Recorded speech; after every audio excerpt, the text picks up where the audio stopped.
اصل بات یہ کہ سب سے پہلے ہم اپنے سننے والوں کو یہ ایک پیغام دینا چاہتے ہیں، بتلانا چاہتے ہیں کہ علماء کے حوالے سے یہ تاثر دیا جاتا ہے کہ او جی یہ تو مرنے مارنے والی باتیں کرتے ہیں، یہ تو ایسے کرتے ہیں، یہ دین کو انہوں نے کیا بنا دیا۔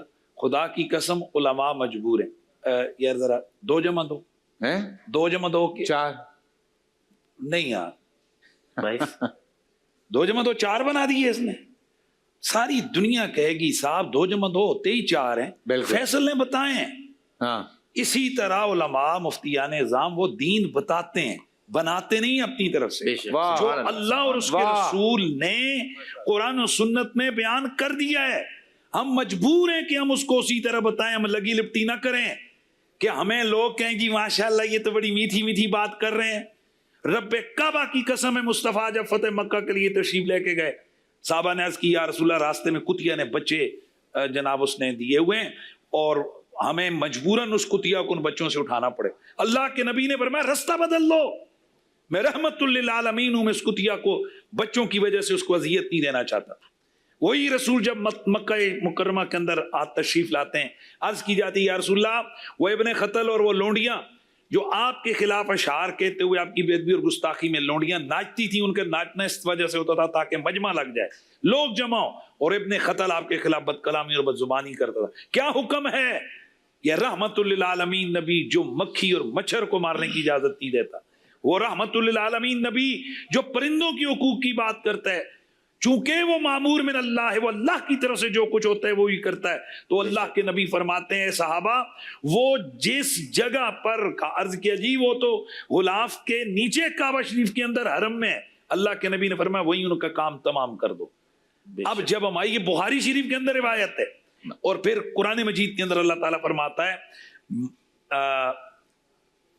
سورہ مجادلہ جو ہے نا اس کی آخری آیت ہے، اللہ تعالیٰ فرماتا ہے کہ یہ جو اللہ اور آخرت پر ایمان لانے والے ہیں یوعدون من حاد اللہ لا تجد قوما یؤمنون باللہ والیوم الاخر یوعدون من حاد اللہ ولو کانوا آباءهم او ابناءهم او اخوانهم او عشیرتهم، اگر ان کے جو اللہ اور آخرت پر ایمان لانے والے لوگ ہیں ان کی یہ شان ہے کہ یہ کسی دشمن خدا اور رسول سے دوستی نہیں کریں گے، چاہے ان کا باپ ہو، چاہے ان کا بیٹا ہو، چاہے ان کا بھائی ہو، چاہے ان کا قریبی عزیز ہو۔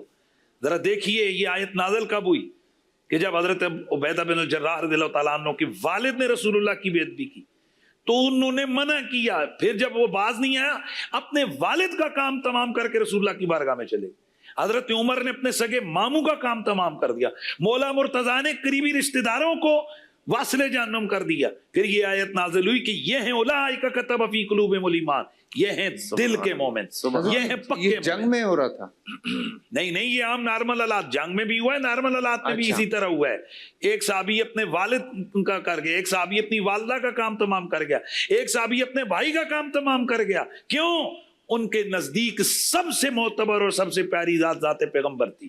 اب جو آپ نے بات کہی ہے کہ پاکستان کی یہ میں کہتا ہوں کہ خوش بختی ہے کہ یہاں پر بلاسفمی کے قوانین موجود ہیں۔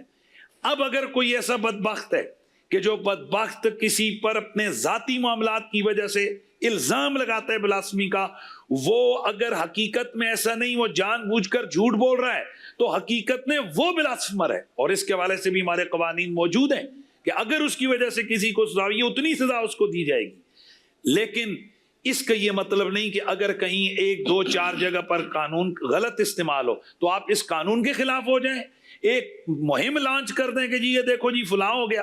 ارے بھائی قتل کے قوانین روز غلط استعمال ہو رہے، 109 کا دفعہ جس میں ایک سابق وزیر اعظم اس کی پینٹ چڑھ گئے، دیگر جو آپ کے قوانین ہیں، تو میں آپ سے پوچھنا چاہتا ہوں وہ روز غلط استعمال ہو رہے ہیں کہ نہیں؟ ہر گھر میں ہو رہے ہیں کہ نہیں؟ ان کو ختم کر دیں۔ آپ کہتے ہیں نہیں وہ تو پولیس کی کمزوری ہے، انویسٹیگیشن کی کمزوری ہے۔ ارے بھائی جہاں آپ کا حق مارا جائے، جہاں ریاست کے اوپر قدغن لگے، جہاں فوج پہ قدغن لگے، جہاں حکمرانوں پہ قدغن لگے، وہاں آپ کہتے ہو جی کہ یہ انویسٹیگیشن کا مسئلہ ہے۔ تو جہاں ہمارے ایمان پہ حملہ ہو، ہمارے ایمان کی جان پہ حملہ ہو، رسول خدا کی ذات کو ڈیمیج کرنے کی کوشش کی جائے، تو وہاں پر اس طرح کے عذر کیسے قبول کیے جا سکتے ہیں؟ اور یہاں یہ بھی فیصل بھائی ہم عرض کرنا چاہیں گے کہ رسول اللہ کی ذات کے ساتھ جو ہمارا رشتہ ہے وہ تو رسول اللہ نے خود بیان کیا. فرمایا لا یؤمن احدکم حتی اکون احب الیہ من والدی وولدی والناس اجمعین. تو میں اس وقت کوئی مومن ہو ہی نہیں سکتا جب تک کہ اپنی جان، مال، اولاد، ماں باپ ہر کسی سے زیادہ مجھ سے پیار نہ کر لے. تو اس لیے رسول اللہ صلی اللہ علیہ وسلم، اقبال نے کہا تھا کی محمد سے وفا تو نے تو ہم تیرے ہیں، یہ جہاں چیز ہے کیا لوح و قلم تیرے. باقی حضرت نے خیر وہ ماشاءاللہ بہت اچھی طرح سے انہوں نے اس کو بیان کر دیا. یہ بھی ذہن میں رہے کہ جہاں پر اس طرح سے کا کلام ہوتا ہے، جس طرح قرآن میں اللہ فرماتا ہے کل ان کان للرحمن ولد وانا اول العابدین، کہ محبوبہ فرمائیں کہ اگر اللہ کا کوئی بیٹا ہوتا تو میں پہلے اس کی عبادت میں کرتا. اب اس کا یہ مطلب نہیں ہے کہ اللہ کا کوئی بیٹا ہے. اسی طرح رسول اللہ نے محال ہے رسول اللہ کے بعد، یہ نہیں ممکن ہی نہیں ہے رسول اللہ کے بعد کوئی اور نبی سچا نبی ہے. اس لیے اللہ کے نبی نے فرمایا اگر میرے بعد کوئی نبی ہونا ہوتا تو وہ عمر بن خطاب ہوتا. ایک دن میرے نبی پاک نے فرمایا علی آج اللہ تعالیٰ سے میں نے نا دعائیں مانگی ہیں، اور جو کچھ میں نے اللہ سے اپنے لیے مانگے وہی کچھ میں نے تیرے لیے مانگا. اب یہ حدیث صحیح ہے، سن لیں سارے. حضور نے فرمایا ما سألت اللہ لی سألت اللہ لک یا ابن ابی طالب. ابو طالب کے لڑکے جو اللہ سے میں نے اپنے لیے مانگا وہی کچھ میں نے تیرے لیے. میں مانگتا گیا رب کہتا گیا دے دیا، میں مانگتا گیا رب کہتا دے دیا. ایک چیز پہ آ کے رب نے مجھے منع کر فرمایا محبوب سب کچھ مانگنا علی کے لیے پر نبوت نہیں مانگنا، تو آخری نبی ہے، تیرے بعد کوئی نبی نہیں ہو سکتا.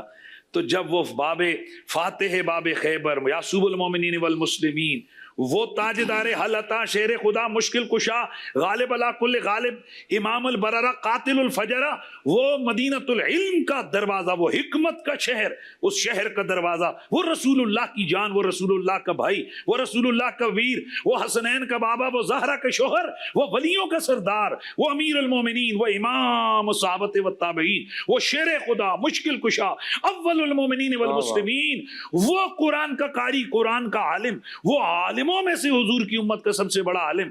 اگر وہ رسول اللہ کے بعد نبی نہیں ہو سکتا تو کوئی کانا، کوئی پھشا، کوئی ڈنگا، کوئی چوڑا، کوئی چمار، یہ کوئی دنیا کا کوئی دعوے دار جھوٹا بدبخت وہ بھی رسول اللہ کے بعد نبی نہیں ہو سکتا. میرا نبی آخری نبی ہے، میرے نبی پر نبوت کا دروازہ بند ہو گیا. اللہ اکبر.